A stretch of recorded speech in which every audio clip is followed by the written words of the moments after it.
Glucagon-like peptide-1 weight loss medications, or GLP-1s, have been on the market for a few years now. During this time, Novo Nordisk's drug Wegovy and Eli Lilly's drug Zepbound have spent most of their time in fierce competition for market share. Right now, Lilly has the lead. But some other big dogs in pharma, like Pfizer, Amgen, and others, are trying to get in on the weight loss drug action. There's really just a whole slew of GLP-1s coming down the pipeline, so what differentiates these drugs from what's already on the market? Could any of them address accessibility to this infamously expensive class of drugs? And do any of these potential new entrants to the market have a shot at dethroning Eli Lilly? All that and more in this week's Status Report.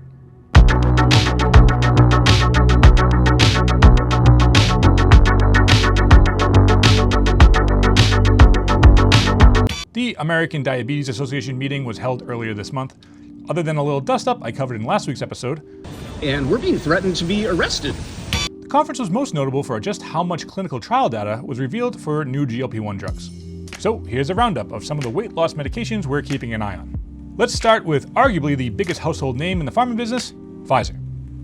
Late last year, Pfizer beat out Ozempic manufacturer Novo Nordisk in a bidding war for the obesity drug startup Metsera, spending about $10 billion to officially throw their hat in the GLP-1 ring. A few days ago, Pfizer released trial data showing that their experimental weight loss shot, called berobenatide, could be given as a monthly dose. This would differentiate berobenatide from Wegovy and Zepbound, which are weekly shots, but otherwise the drugs are essentially the same as far as efficacy and side effects.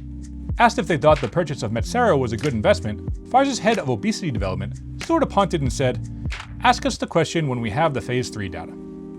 Amgen's MariTide is now in stage 3 clinical trials, also as a once-monthly shot.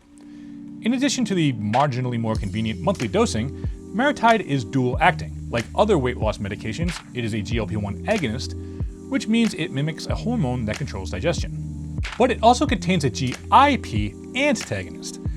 That means it blocks the production of GIP, a different hormone involved in digestion. Studies show that lower GIP is associated with lower body mass. Interestingly, Zepbound also targets GIP, but Lilly's drug is a GIP agonist. So basically, both MariTide and Zepbound target the same hormone in completely opposite ways, and apparently they both work. So who knows? Next up, the pharmaceutical company with my favorite name to say, Boehringer Ingelheim, is developing survodutide. Phase 3 clinical trial results weren't too hot, so this will be quick.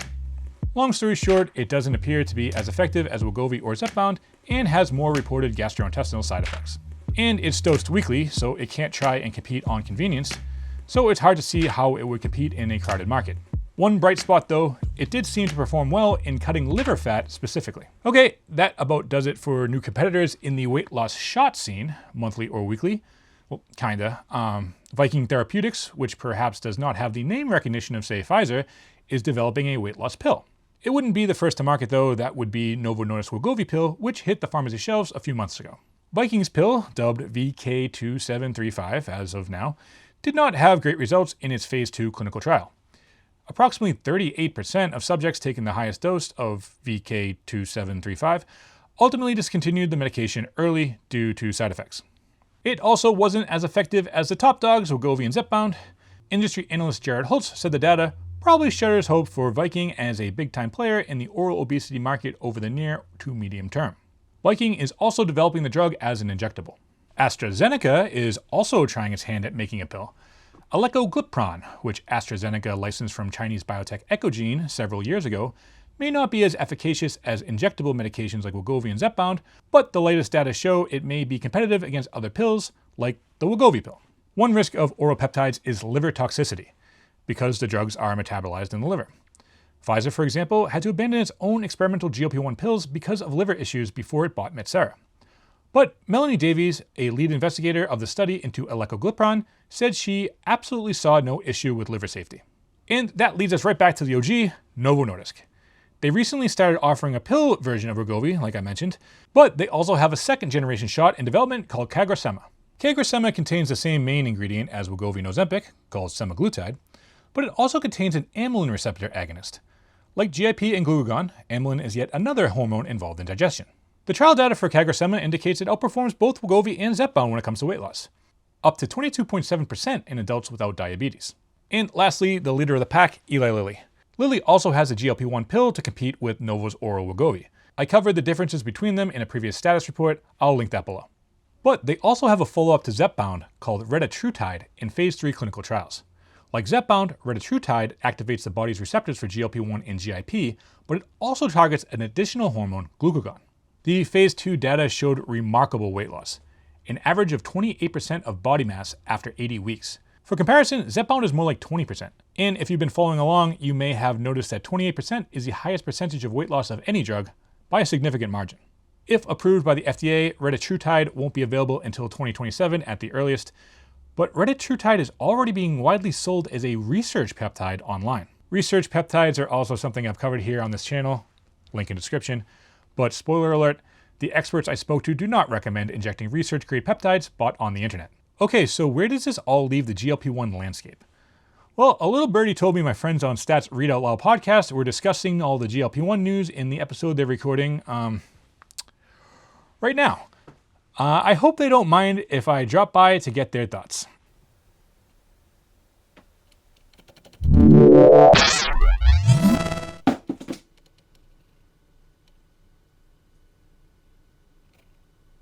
Welcome to this week's episode of the Readout LOUD, a weekly biotech podcast from Stat. I'm Allison DeAngelis. I'm Adam Feuerstein. I'm Alex Hogan. Hey, guys. Alex, what are you doing here? Alex, how are you? Good. Just thought I'd drop in. Sorry to interrupt, but it's been a long time since I was on the Readout LOUD. I love what you've done with the place. Well, thank you, Alex. We're right in the middle of the recording. So what the hell are you doing here? Well, I heard that you guys were doing a podcast about GLP-1s, and I just thought I'd jump into the conversation because that's what my video's about. Oh, how can we help you, Alex? There's been a lot of GLP-1 news lately, especially with the American Diabetes Association meeting that just wrapped in New Orleans. Part of what prompted this video was seeing, seems like new data on different GLP-1s on Stat, like every other hour earlier this week. What's it been like covering this like fire hose of new GLP-1s? Elaine, this is all you, baby. This is all you, Elaine. I mean, it's exciting that there are all these new drugs. At some point, it's kind of like they all start to blur and kind of look all the same, and it's kind of hard to keep track of which companies have which drugs coming out. They are all quite similar. Is there any reason to expect all of this new competition would drive down the prices of these, infamously expensive drugs? I do think it's possible. We already see that at least on the cash pay side, where people just pay for the drugs directly without using insurance, that the prices have come down. I think it's reasonable to expect that as more drugs come on the market, there could be more competition. We get cheaper prices. I don't know if the prices will get low enough to a point where it could be broadly accessible to most people in the United States. I don't know if we're going to get there yet. Yeah, as Elaine has done such a great job reporting on, so much of the data of each of these individual drugs looks very similar. So I have to imagine, like from my perspective, that there will end up being some sort of like cost competition because these drugs all can look very interchangeable. So then how are you going to market those and get people to use them? It's going to come down to cost. Who do you think is going to end up coming out on top of this GLP-1 Royal Rumble of sorts? Do you guys expect Lilly to continue to be the top dog, or do you think someone might elbow them out? Ooh, who's going to put money against Lilly? Adam? Elaine? Yeah, I think Lilly is kind of on track to continue to be the top dog for a while now, because not even just the data, but really they have such a huge commercial presence and so much money to turbocharge like marketing, their commercialization efforts, talking to doctors, everything that's hard to compete with. Well, Alex, thanks for interrupting the podcast. We need to get back to what we do, and we hope that this helped you. Thank you so much. I'm going to zap myself back into the land of video, so I appreciate you guys let me barge in for a minute. Bye, Alex. We'll miss you. Bye, guys. Zip. All right, that was fun. Definitely give Readout LOUD episode 405 a listen. Elaine, Adam, and Allison have a ton of insight from covering the GLP-1 landscape closely for years now, and I think this video and that podcast are pretty nice companion pieces. But I did want to include one sharp excerpt from Elaine about some possible concerns with a drug as powerful as retatrutide.